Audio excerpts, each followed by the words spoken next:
Let's get your own custom fonts into CapCut PC right now so your text matches your exact video style. Open your current project, go to the top left corner, click on text, and drag the default text template down into your timeline. When you select that text layer and look over to the upper right panel under Basic Settings, you will see the font drop-down menu. If the style you want is not there, leave CapCut running and open up your web browser. In my case, I am using Google Chrome to visit a website called Creative Fabrica. Here, you should take a look at the freebie section and scroll down through the categories to find a style that fits your video.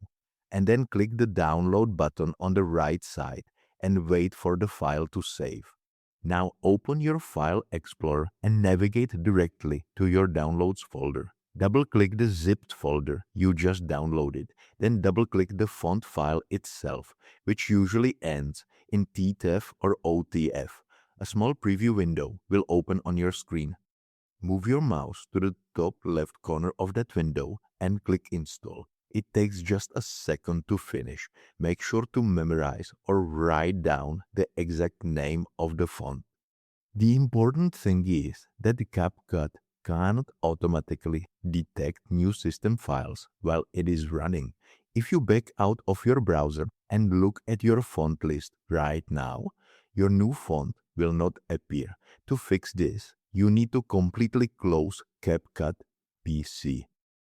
But here is a catch you need to know before moving forward. These custom fonts only live on your local computer.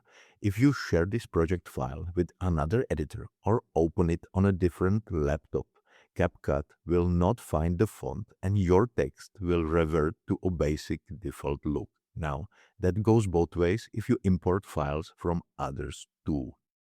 To finalize everything, reopen CapCut from your desktop and open your project again.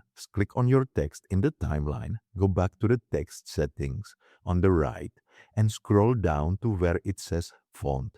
Type the name of your new font into the search box, click on it, and it will apply to your text. I hope you found this helpful, and I'll see you in the next one.